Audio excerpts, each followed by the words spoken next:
And I believe we are live. So you can go ahead and start your meeting. All right, well, hello everyone, and welcome to the September 16th, 2025, 6 p.m. Library Board meeting.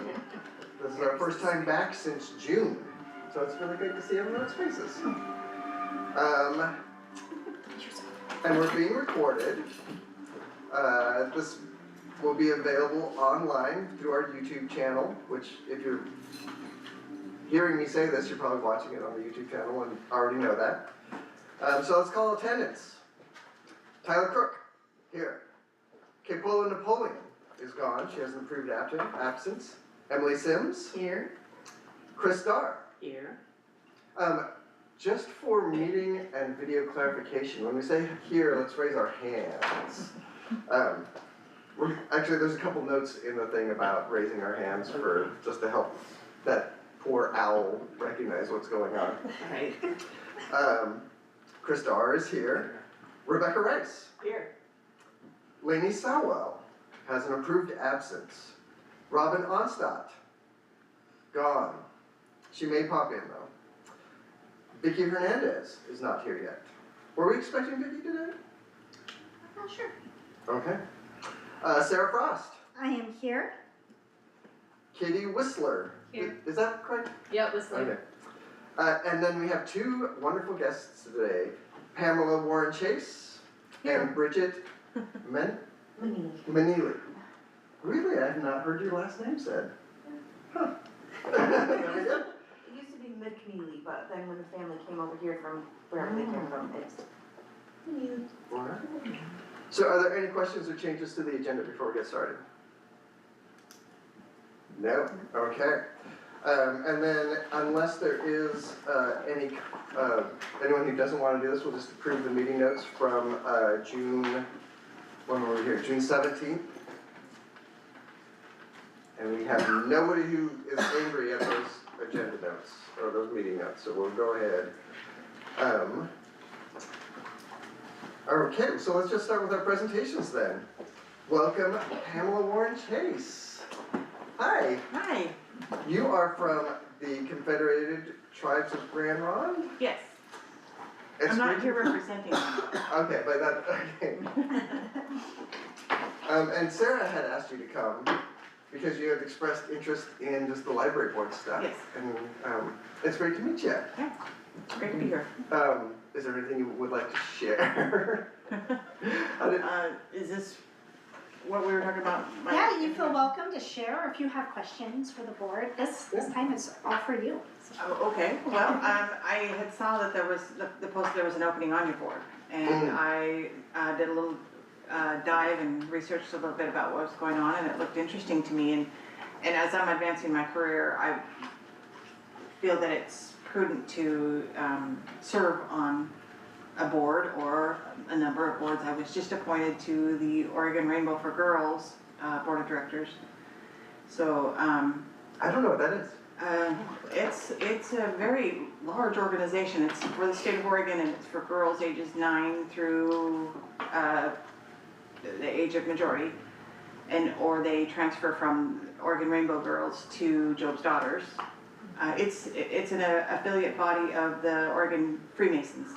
Oh, interesting, okay. My husband's a Freemason, and I am a member of Eastern Star, and I'm hoping to get my granddaughters involved in Oregon Rainbow. So Thanks. Do they do like camps type things, or is they it do a all little kinds more of things. civic? Camping is one of them, but they teach leadership skills and Okay. team building and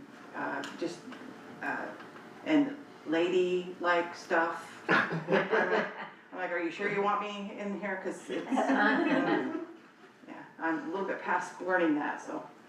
But, and various other things, but the leadership skills is the majority of what Okay, that's awesome. yeah. And, but I saw the opening here, and like I said, I read about it, and I saw all the members and how often you meet and when you meet, and I'm a past resident of Willamina. My daughter and son-in-law and granddaughter live in Willamina, so I'm here a lot anyway. So, and who doesn't love books? Yeah. So, And we do a lot more than even just books here. Yeah, I would It's really, assume so. really yeah. fun. It's fun when you come in on a Saturday and it's like so loud in here sometimes. Not the library of my youth. My sister and my nephew used to live here in Wilmina as well, and he spent some quality time in the library and checking out everything from books to movies to whatever, games and stuff, so. So I would just like to be able to give back to a community that I've received so much from.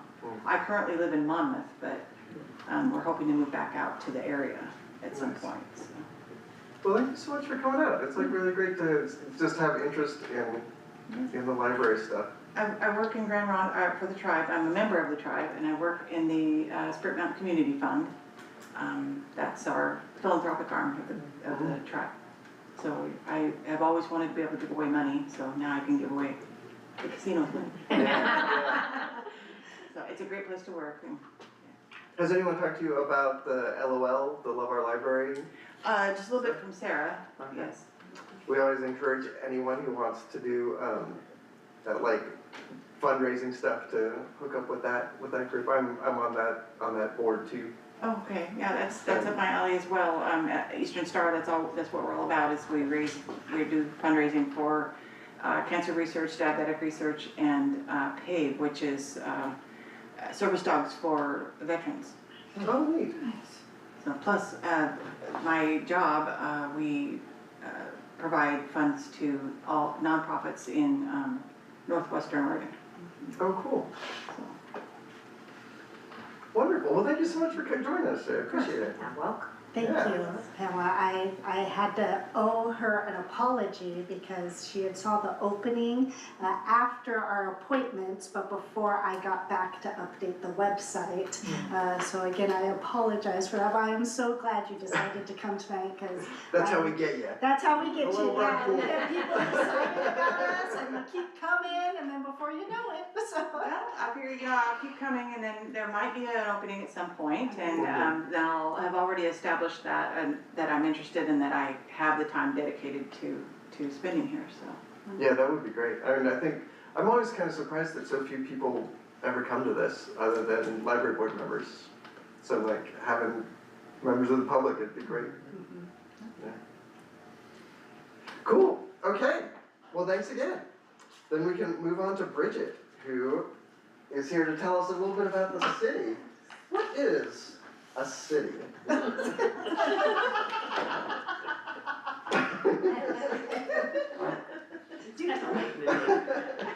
It's an amazing group of community. That's all I got. So this is hot off the press. Normally I try to come earlier to the meetings and mingle with Sarah and everyone before the meeting gets started, but I was finally getting through all the emails and I went, this needs to go out. So the library is the first to hear that we finally have received all of the permits that we've been working on since March to do the on-site work for the pond, for the bank stabilization. Or like the one in next year, or because there's one in September that's like stabilization. Yeah, the stabilization piece, so we're gonna meet on-site with the contractors, and then we've been waiting for this information.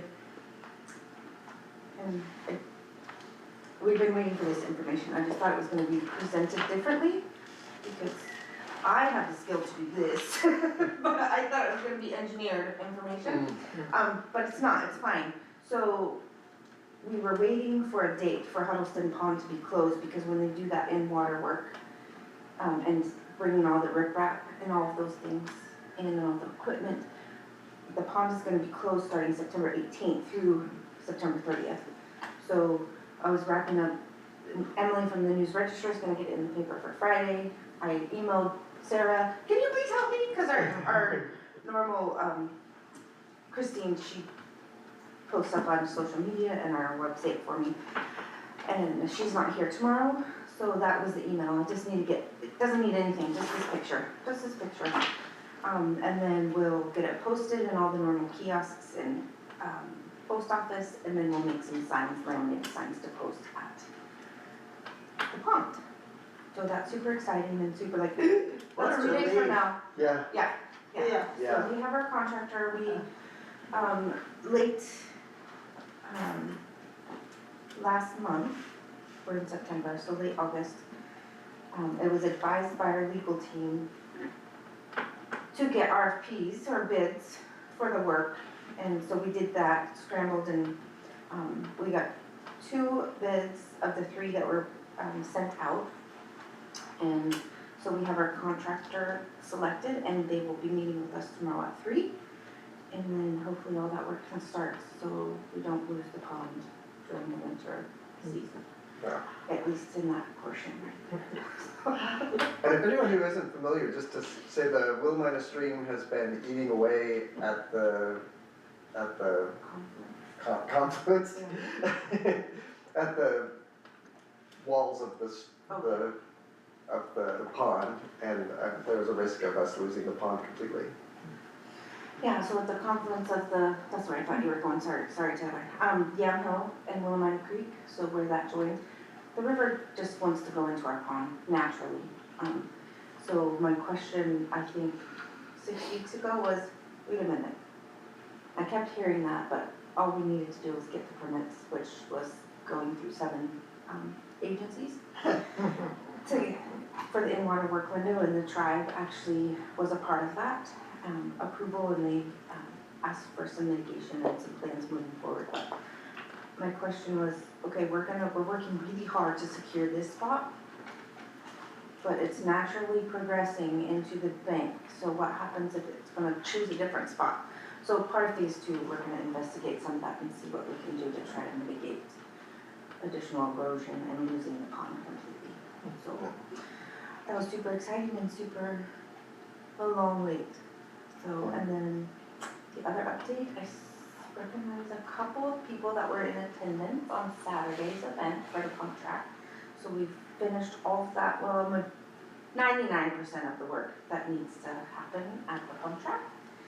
And we met Tyler's family. Oh, yeah. They came over to the pond. I have a little rock garden in my office now, but his family donated I can never say the word. Commemorative. Yes, commemorative rocks. And there's so much time spent, and they just gave them out to the community, and I learned that they are one of the local families that place the painted rocks along everywhere. In various places? Yeah, so, we estimate about 150 people in attendance. The pump track was covered with bicycles and kids and, Kids all over, it was so fun. yeah, and all week we're like, is it gonna rain, is it not gonna rain? And so thankfully it was a beautiful day, but we had the tent there just in case. What else? So we got to close that project out. The last piece is we have to get some cameras out there, but there's no power, so we have to figure that out. Because there already has been vandalism over there, unfortunately. And let's see, what else are we working on? We're closing up our water intake project. So the last of that, most of that is done. We have some issues with some of the equipment. Now we're working with the contract engineers and the manufacturers of that equipment, because right now if we experience a high rain event, then our public works team has to come in every half hour to tend to the water plant. So we don't want that. Is that the thing that's down, kind of going around the way to the pond? There's like that little pump station-y thing? That's sewer. Okay. Yeah, so that's a sewer pump station. Okay. So we have a one-stop. I promise I'm not gonna take all your time. I'll be quick. I'll button it up. It's good to hear all this. We have been working on a one-stop application for our failing sewer lift stations. So that one-stop will occur on September 26th, we finally have a date. And so we go in and we tell our story. And the failing sewer lift stations, there's 2 in the city and during high weather events. And there was a story that was just published in the Statesman Journal. So we've been working with the EQ since 2020 or 2021, I think, to establish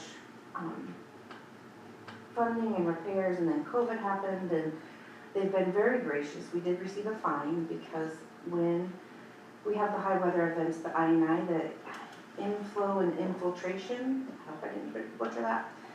The pumps just aren't able, and our storm system isn't able to manage all of that water. And so what happens is our pump stations, it's deemed sewer that gets put into our river because there's a very diluted amount of sewer that combines with the stormwater. And so we have to track that and we have to report those events to DEQ, and that's what happened in January of this year, and then the article was just published in the Statesman a couple of months ago. So we told our city council about it, we have to report to DEQ. So it's not that we were trying to keep anything quiet and then our, we don't have the level of operator on staff, so we contract with a third-party consultant, and he works for the city of Dundee, and he reviews and he signs off all of our information and reports that's sent to DEQ into the state. And Brendan, our sewer operator, is working on additional certifications. Woo, words are hard. The issue with that is what they're taught and the system that they work with every day are completely different. So when you go to test, it's a little difficult to try to understand information that you're not using every day. And so he's working on trying to get that, and then that will save the city money and we won't have to contract out. But thankfully we do have that option, and lots of cities do it. But he on the Facebook page, he like had it down to like 0.002% of a diluted amount. He had all these calculations and he was responding, not on behalf of the city, but on behalf of the city. And then we took that information to council so that it was brought into public record. What else are we doing? What does DEQ stand for? Department The Department of, oh gosh. Environmental quality. I knew that. I'm so focused on department. They're concerned with the sewers. Yeah. Let's see, what else are we doing, Sarah? We are, so the one stop, just to wrap that up, the one stop is we go in, instead of telling our story to 10 funders, Business Oregon helps us get all the funders in one space, whether it's on site or via Zoom. And we can tell the story one time, and then they can propose packages to us so that we can fund this project that originally started in 2021 or 22, $250,000, and is now estimated to be over $7 million project. So that's what we do. We're looking for money and fixing the things one day at a time, one project at a time, sometimes multiple. But yeah, we have a great staff, we have a great library board, we have a great nonprofit, we have a great community, and we're trying to shift. We had just somebody come in yesterday that was upset, and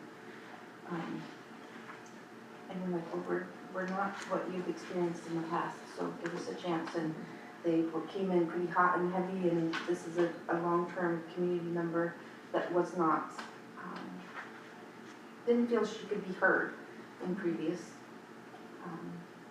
teams or staff, and she left pleasantly surprised and empowered. So that's what we try to continue to work on every single day, and have a passionate team. It does an amazing job, and so thank you all for everything that you do. Well, thanks. And you know, I told you this at the budget meeting, but we really appreciate how much support the city council has given the library. It's a weird time to be involved in library stuff, and it's really great that the city government like recognizes the value and wants to protect it. This would be a huge loss to Yeah. the community. We can't, I know that, you know, in budget cuts and budget land, one of the first things that a lot of cities look at is getting rid of the library. But we don't wanna do that. And Sarah does a great job managing her budget and securing grants and she just needs to talk to her scheduler a little bit. They're not here tonight. Because she does so many amazing things, and her calendar is full of all the things that are provided to the community, but, everyone here and library staff is a huge asset. I'm gonna stop talking now. We're all awesome. Yes. Yes. So, thank you, Bridget, for coming Yeah, tonight thank you so much. and updating everybody on city business. Because at the beginning of the library board year, it's so nice to hear like what the bigger picture is, and how we fit in to that bigger picture. We have 2 years ago, we had 5 new people in new positions. So last year was supporting, well, the year before was supporting those people in those positions and transitioning Sarah from interim over here. And then it takes a lot, everyone here knows it takes a lot to get into a rhythm and understand your job. And even more so when there's not a process, an established process. And so we're building the plane while it's flying. And so now I think we all feel comfortable and nobody can leave. We need to keep it going at least for a couple more years to get through all of the, what in the world is this and why are we cleaning this up now? So we need to get through all that, and I tell them they can't leave. Of course, that's for them if they want to. I tell my staff that too. Yeah, don't leave. But I don't know, on city council, it seems like you could propose a city amendment or something that would force people to stay. I think I'm gonna have to present That's on an that. arrestable offense. Member that has this desire, I think, come present if we can get a council motion. Maybe. We do have an open city council position, seat, and we have a planning commission seat that's open. Yeah, what are the requirements for this? I was told I can't steal you, Tyler. Yeah. I'll just put that out there. So you can't be Tyler. Yeah, you can't be Tyler. You have to live in the community for 1 year, and for council. You have to be in city limits? For council, Okay. city limits, I live in the community for a year. Planning commission, we can have 3, community members that live outside the city limits. And the quorum just can't ever be, just those 3. So we have a little bit of wiggle room with that. Yeah, we'd love to have anybody that's interested, or if you know somebody, come learn how. No. I don't know if you remember, I I don't worked live with you. Yes, we work together. Yeah, we worked together and I was like, shoot, she said Mom less. I was like, no, and then I was like, I can't steal her from the library, but after she said it was what she said, I was like, oh. But then there was Mom less. So you Yeah. can come move to Willamina. But like I said, we are wanting to move back on her, but I think we're aiming more toward Grand Ronde. Yeah, that So, would make most sense. the end of the elder Yeah. community, so. Well, thank you for coming and sharing your interests in the library. Her calendar's crazy busy, so she needs all the people that, yeah. Yeah. Carry mine with me. Yeah. Okay. Well, that's that. I think you guys are more than welcome to hang out for the regular agenda stuff, but also if you're like, I'm out of here, then don't do that. Gotta go. Our meetings are usually pretty short. All right. So we have, oh, I was trying to read down, raise the hands. Okay, so yeah, I just, Sarah put in the agenda here to make sure that we make sure that we are as clear as possible for the little owl when we vote and when we motion and we second for stuff, that we're like raising our hands so that anybody who's like watching the video or if we're transcribing from the video makes it clear for everybody. As part of our trying not to break the law accidentally job. So I am currently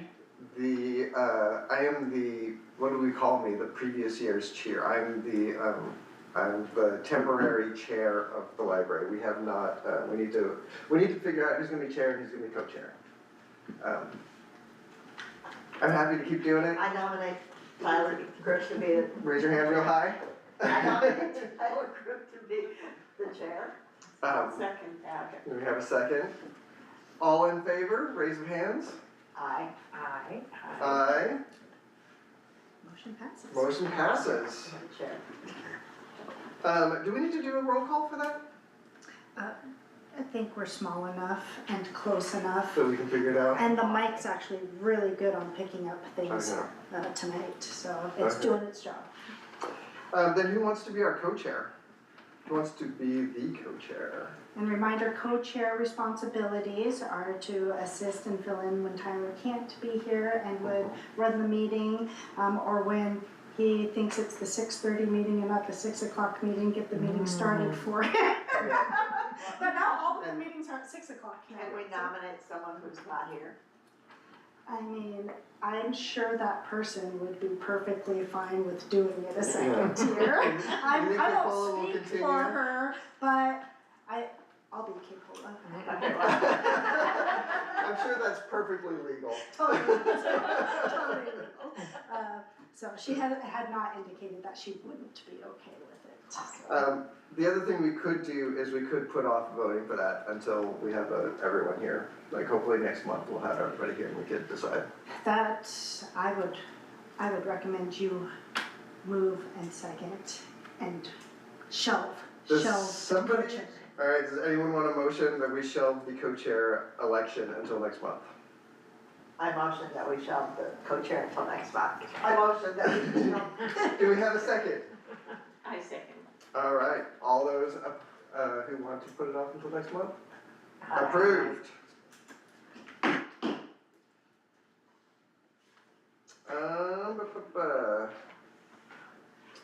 Library Board onboarding by Sarah Frost. Welcome back to a brand new board year.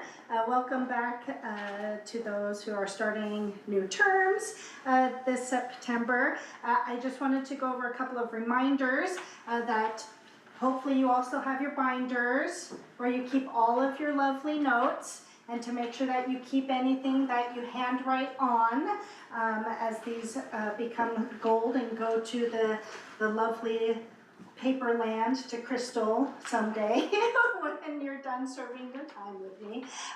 But then also, I wanted to also just point out really quick too that you see Katie here taking minutes next to me as she has agreed.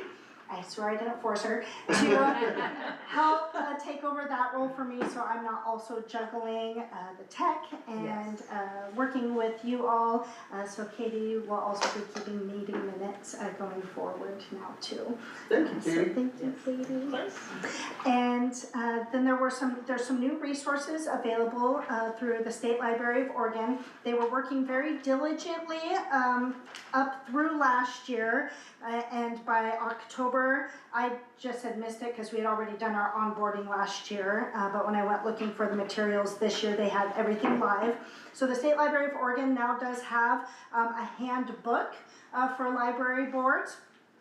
I created a clickable link for the agenda. However, I just wanted to check in with everybody and get a pulse first before we printed out all of the documents and got them all binder ready to see who would want a hard copy for your records. We would be more than happy to do that and have them ready for you within the next couple of board meetings. I won't guarantee the next board meeting. But if any of you are interested in having a paper copy you can keep and highlight and make notes on and all that fun stuff, if you could please let myself or Katie know so that we can make sure to get that printing process started. Or if somebody wanted to come volunteer and run copies. I'll do that. I know there's some people out there who like doing that. At the very least, we should have a copy here in the library. I'll get around to printing one too, yes, and have it available in my binder. I just didn't get it printed before this meeting. And as such, along with that, they also had some great learning and training resources available on the State Library of Oregon website too. And just doing a quick rundown, and we could always review it too at a later board meeting. Not everything was necessarily applicable to our library, being we're small, we're rural, we're a municipal library. So where there are trainings in there that have other directions and other types of libraries. So, but those resources are there for you, they're available for you to access. Board member Rebecca has been doing a lot of the trainings that are available. So some of them are very much very valuable, but I know your guys' time is valuable too. So if you are ever interested in doing one or doing one as a group, or even introducing one and tagging it onto a board meeting, we have some options we can explore there too as well. So that's all I really had about the onboarding, was the binder reminders. Keep all the papers you do doodle on or write on or keep your notes on, and then minute taking will be done now by Katie, and then there's a bunch of resources available to you as board members, and then to let us know if you require a hard copy. Excellent. Learning resources and Oregon statewide training checklist, is that what you're just talking Yeah, about? all of that good stuff wrapped up. What is the, wait, I don't know if I understand what the statewide training checklist is. So it's a pretty cool document. Let me make my mouse work here and I can show it to you guys here.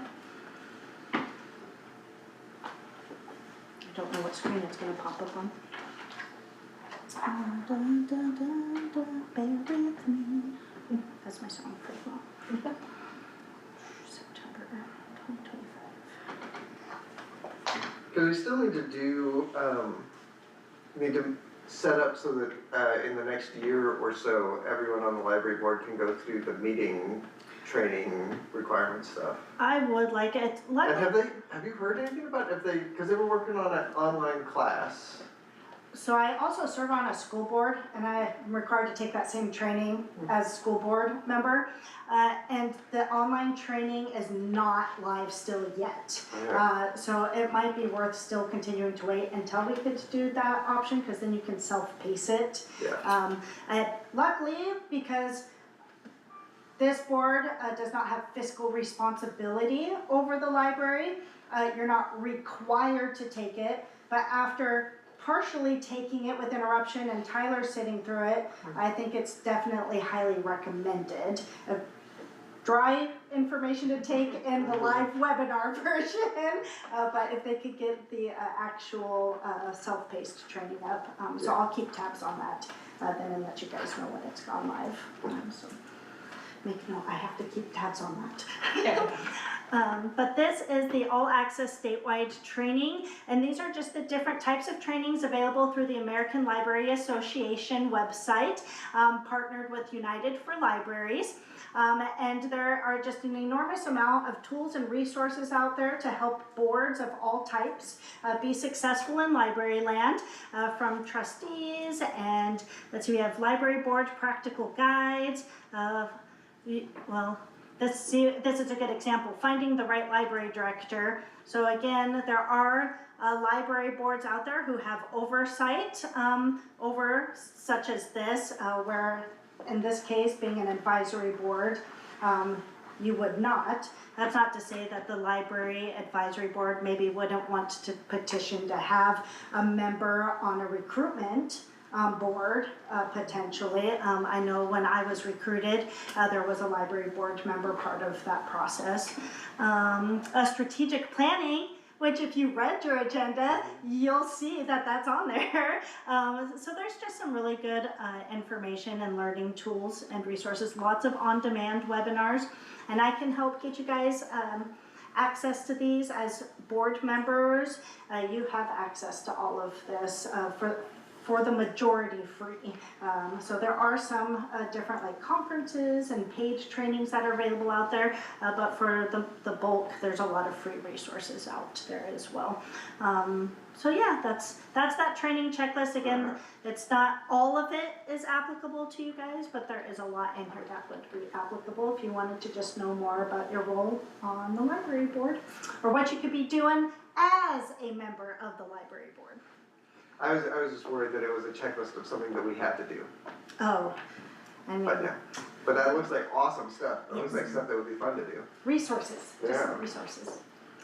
Okay, then we can move on to the 2025-2026 policy work from Sarah Frost. We have a lot of policies. We do, and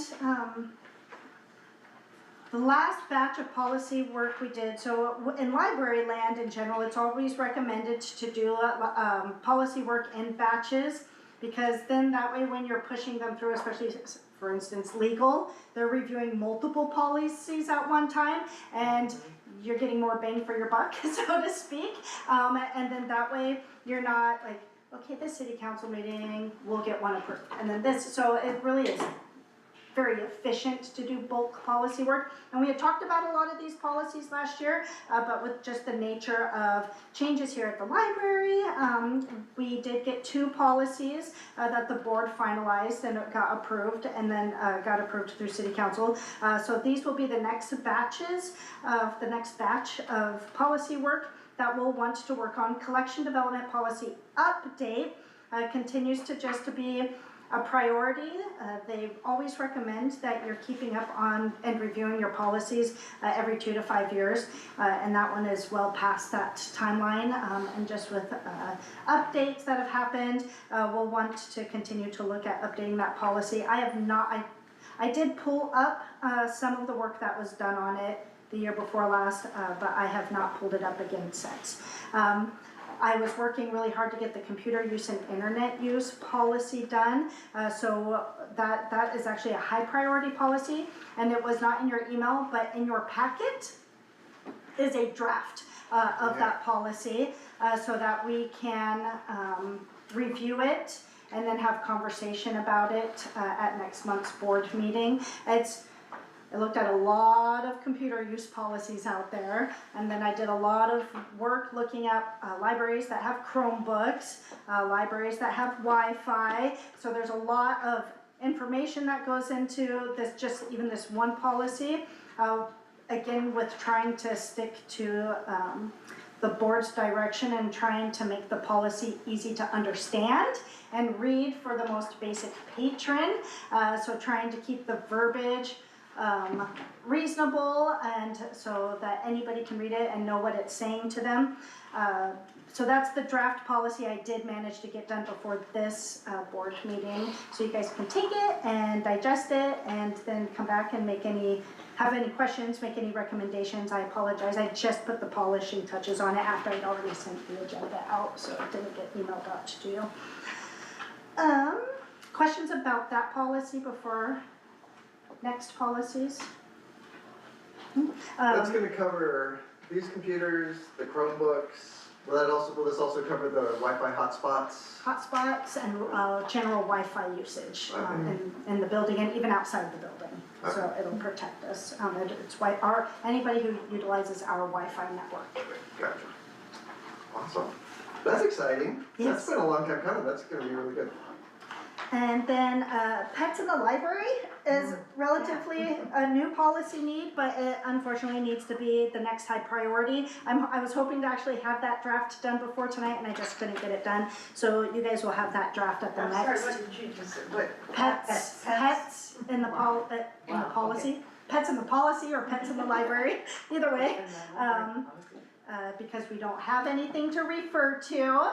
So we need something to refer to now, so that we can ask people to not bring their pets in unless legally they can, and to make sure that they're on a leash when they do. But what if they're really cute?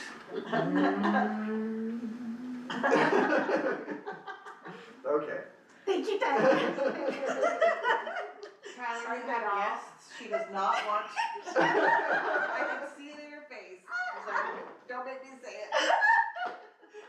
Get your cute puppy out of the library. No adorable puppies.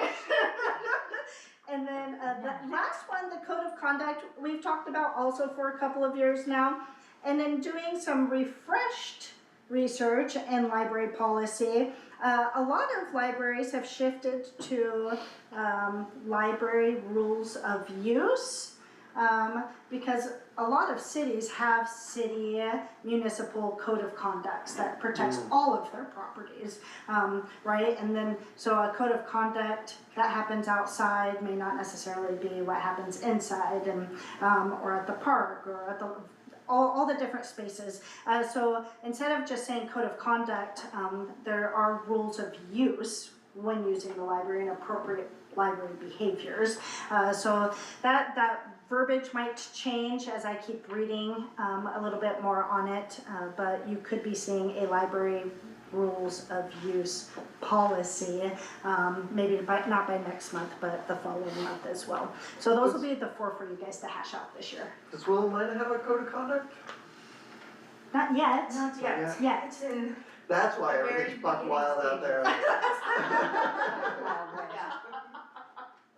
But it's something that Bridget and I have communicated about before, because, you know, things haven't happened here, but could, or even at city, and we wanna make sure all the employees in the city are protected, and we want to have a citywide, City of Willamina Code of Conduct policy. And then what this would do is take that policy, instead of us having to spell out all those things, then we could say, okay, there's that, but then now there's also the library rules of use. Yeah. So when you're in this space, there's also this, this, and this, that you should not do. That could make it a lot easier to do the library one. I think so. So that's the policy work. Awesome. What is strategic planning? What is strategic What planning? is a city?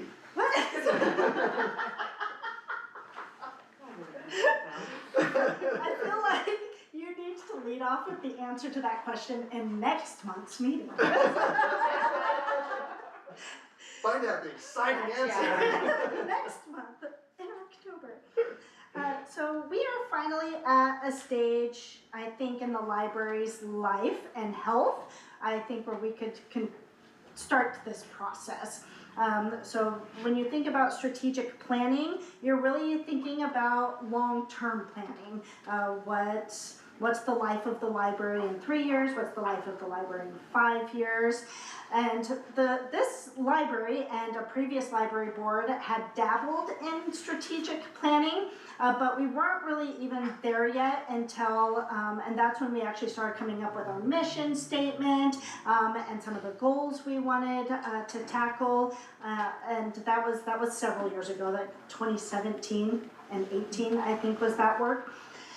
And now that we have a healthy library, fully staffed, healthy library programming, healthy library board, an established Friends of the Library. Now we have multiple teams within the library who are all trying to also work together towards a mission. And everybody's trying to figure out what their roles are within that scope of serving the mission. And this recently came up at the Friends of the Library Board meeting, and that's when I had that aha moment of, we need a strategic plan, something everybody has the document of, and we all know, like, these are the goals of the library. And what's nice about strategic planning, it's not just the board, it's community members who get involved in that planning process. It's members of the Friends who get involved in that process. It's city administration can get involved in that process. So it's much bigger than just us here at the table. It's a process, and I need to do a little bit more just research work, but I just wanted to warn you guys that it's come up, and it's probably time that we have a 3 and a 5 year plan going forward, so that, you know, when people start serving out their terms, or we get new Friends of the Library Board members, or new volunteers, everybody's still on the same page of the same goals and the same mission for our community. The State Library of Oregon has a consultant, Darcy. She's amazing. Tyler and I have had the chance to visit with her. I have done lots of work with her and asking her so many questions over the years, and she can help get a board started with strategic planning. Some libraries spend a lot of money doing strategic planning. Luckily, we're small, and I think a majority of the work is something we could probably do in-house, but that's not to say we might not want to reach out maybe to some resources or people out in library land as well for feedback once we get that process started. So my job now is to create a process and what that might look like, and then bring it back to you guys for that feedback and how this board wants to to start that process of strategic planning, and what does that look like, who's involved in that process, and how do we get that lifted up, and moving forward, so, does that make sense? Yeah, is that something you mentioned, like a smaller group doing the initial work and then bringing it to the board? Yeah, so we had some really good community meetings too when we first broached this conversation back in 2017 and 2018. So I think a smaller group who can kind of create some of those public meetings and conversations and get the feedback. It's very similar to, and it would help with the idea of the new library. A new library, right? So like that's where a lot of that visioning even and feedback from the community can come into play. Sometimes it's a lot easier to get people involved when they hear strategic planning than hey, we want to build a new library. So by I think even shifting gears for that on that conversation to strategic planning, because that is a goal within, right? A long-term plan of 5 to 10 years. So yeah, it would be somebody smaller. So be thinking about your interest in strategic planning, or even if you know someone who might be interested in being involved in strategic planning, because it does not have to be anybody from this board. And outside resource, ideas are actually encouraged and very welcomed when having those conversations. Even people who don't use the library, because then it's like, how do we get people into the library? So. Awesome. Yep. It Cool. is time. Then we can move on to reports. Library director reports. I'll try not to bore you with too much. I sent out a lot of information regarding our summer. So I did provide you the financial statements. The first one I sent you was a year ending June 30th. So that was the end of our fiscal year. So that you can see what dollars we brought in and what our expenditures were for the entire fiscal year. And then I was also able to share with you month ending July 31st, which is the last full financial report that I have the library. So you guys can add those to your binders or feel free to poke through them. And as always, please feel free to ask questions when you have them. Marissa, the finance manager with the library, with the city, wherever she lives, she would like to start the budgeting process even earlier. So in the past, by February, I like to have my budget given to the city. So we're looking at as early as even December. And I've actually already given her my staffing numbers. So I'm way ahead. So we'll be starting the budget planning for July 1, 2026, much earlier this year. So we'll start that review process going into the end of the calendar year. And then summer happened since we met last. So you guys have the summer statistics from our actual reading program and all the programs we had here in the library, the kiddos that we fed and we're still feeding kids with the funds left over from the service integration team. And then the Friends of the Library received a grant for continuing to feed kids. So we'll continue to keep that going well into the school year, which we have still very successfully been feeding the kids well into the school year.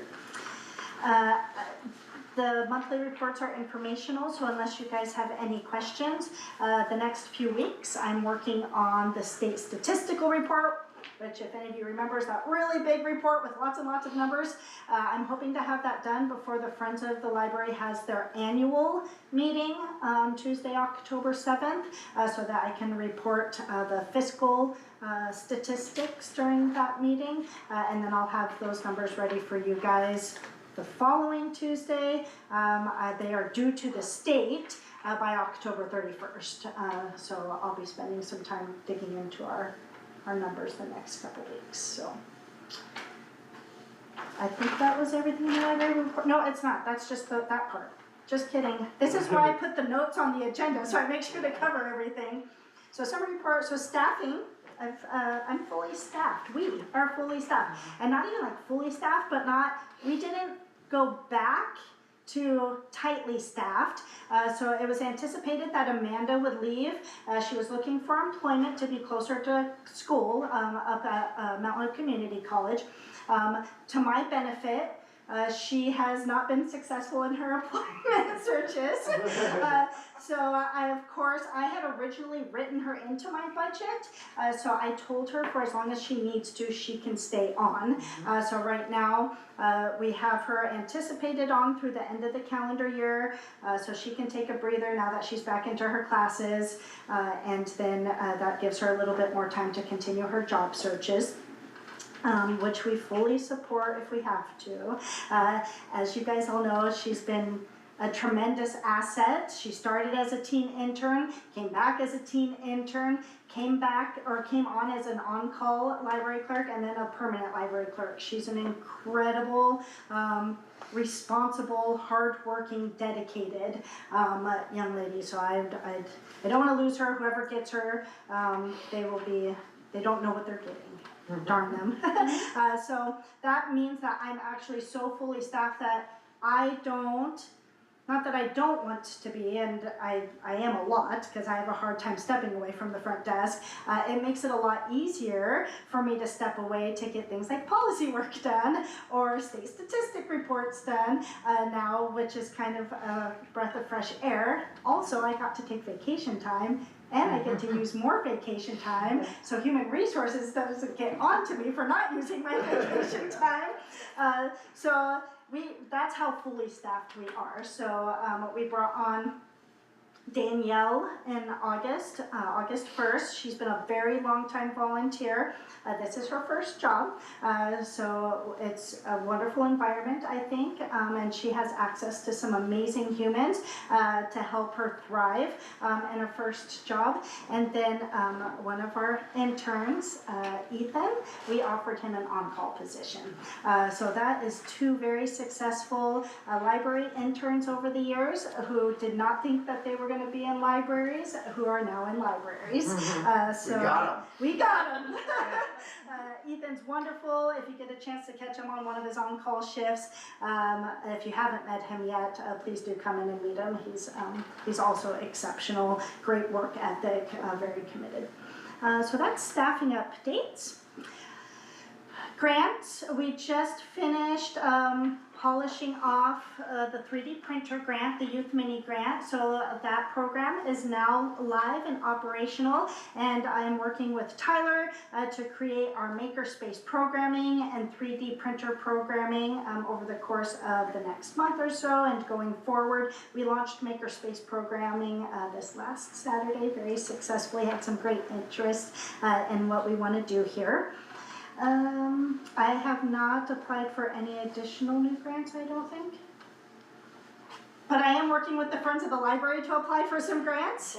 I don't know, I don't think I've applied for any money yet. Statistical report financials. As some of you might recall, I am the Small Libraries representative on the CCRLS Advisory Council. It is a voting member position, and we start our year this Thursday. So as there's CCRLS higher level updates, I'll be able to share those with you, but we're just kicking off our council year, and the CCRLS administrative team has been, again, actually working on policy work. They were left with not a lot of processes in place to help them guide through the steps and the things to do. So we'll spend a lot of time kind of creating those processes and policies.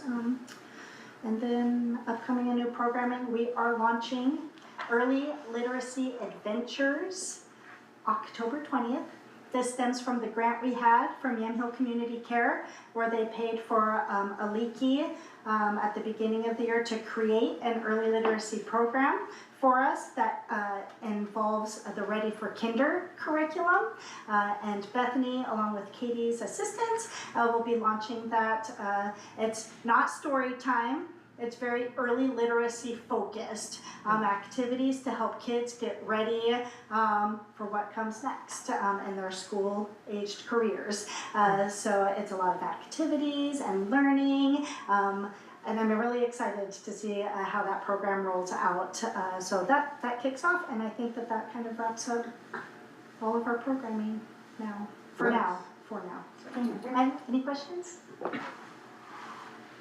No. Okay. All right, library board member reports. I'm the library chair, and I will report that we started the 3D printer stuff on Saturday. We had 7 people come in and show interest in participating in like developing the makerspace. And we were pretty clear that we're like making it up as we're going along, and there was some really great interest in helping us make it up, which was great. I've started to think about Free Comic Book Day for next year. It's not clear if there's gonna be an official new comic book day. The company that used to organize it, the book distributor, has gone out of business. Or they've been bought by another company and have declared bankruptcy, so I guess they're still in business, but everybody hates them right now. So it's unclear what part of it's gonna look like, but I did talk to Garrett. I saw him at Rose City Comic Con, and he was very excited about the idea of trying to do some sort of a publication to get the kids to do a book.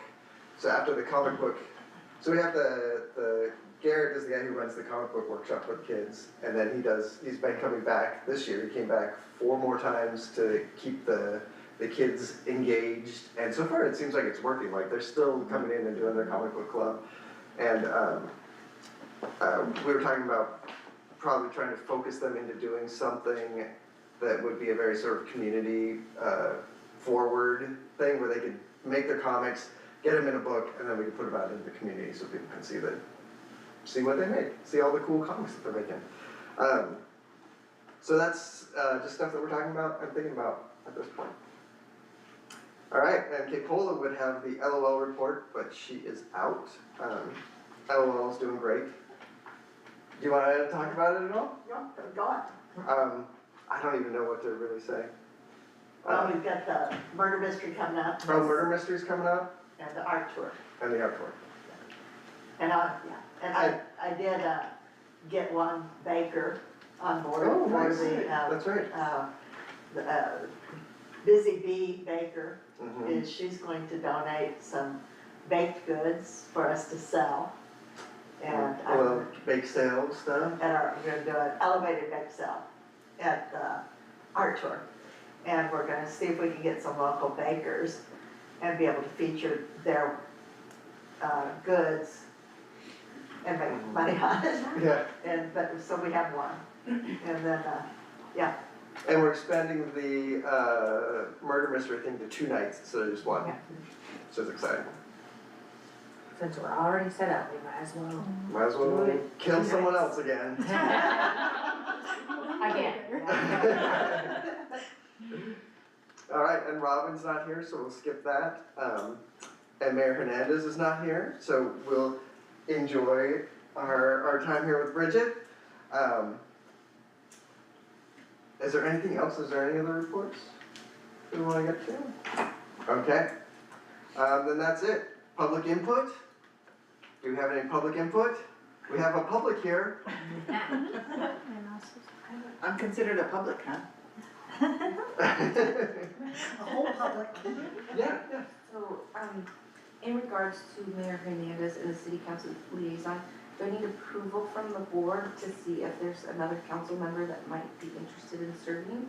Do I need approval from this board? Not from this board, no, and mayor just simply needs to ask, because I know her time is,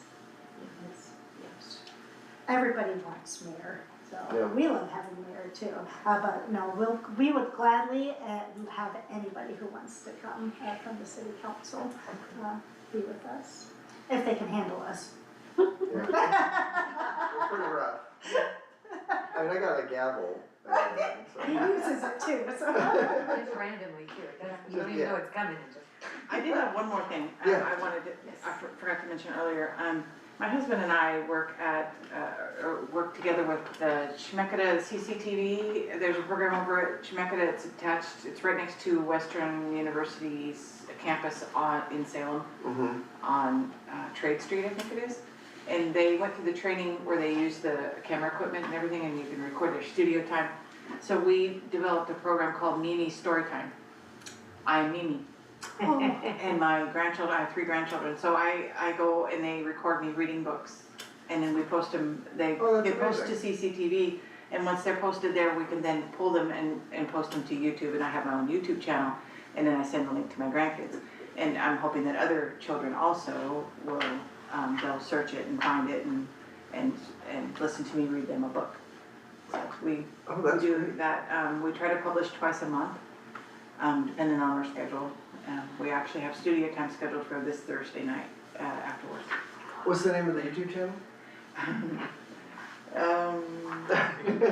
We'll make sure it's included in the minutes. Okay. Yeah, We'll get I'll get that, I can get that information for you, my husband knows what it is, but I just read.